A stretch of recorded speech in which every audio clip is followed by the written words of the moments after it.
भेंडीर से boring recipe जमीती कि भजा तरकारी खाई जदि आपण मैंने बोर हो जाती तो एमती भेंडीर गोटे सुखिला रेसिपीटा बनई कि देखो पूरा मजा आसीज।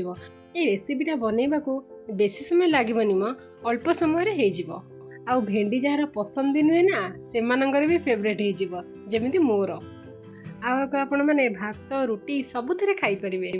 आपको खाइबार जमी टेस्टी लगे ना बनइबा आहुरी सहज।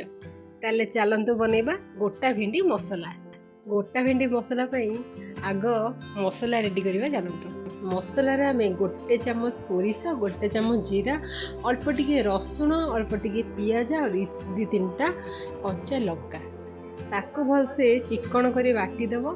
गोटे कड़े अल्प टिके तेल दे फाड़े टमाटर को छोट छोट कर काटी से आड करवा और हाफ चमच काश्मीरी रेड चिली गोटे चमच भाया मीट मसला आड करवा। तापरे बटा जाइथिबा मसला को पकई ताके भलसे गोळेई दबा आ सेथिरे हाफ चमच हळदी गुंड आ स्वाद अनुसार लूण पकई मसला को भलसे कषिबा।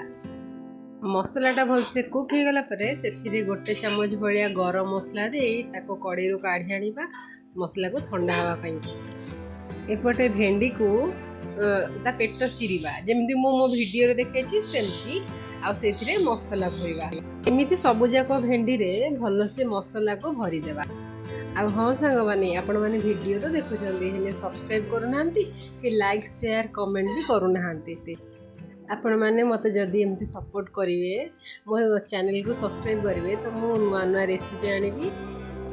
एपटे आम सबुजाक भेंडी रे मसला भरी सारा पर गोटे कड़े रे अल्प टिके तेल दे किछि कटा पियाज भी तादर ऐड करवा। आ हाँ आलूटा ये ऑप्शनल अच्छी आपण मैंने जदि चाहिए तो ऐड करेंगे ना स्किप करदे। एक्चुअली मत आलूटा खाइबार टिके ऐड कले भल लगे बोली मुझे ऐड करेछि। आपण मैंने जदि चाहिए करंतु नहले नाही। आलूटा भलसे भाजी गला परे एपटे भेंडी गुरा जो सब रखी गोटे गोटे करी कड़े रे पकई ताको भाजीबे। और भेंडी को आपण मैंने बेसी माने एपट सेपट करेंगे ना भेंडीटा पूरा नरम हो आ मसला गुरा सब बाहर जाए आते भल लगे। थरे गोलैकी ताको टिके घोड़ेबा को छाड़देवे भेंडीटा नरम भी हम आ भांगीब भी ना।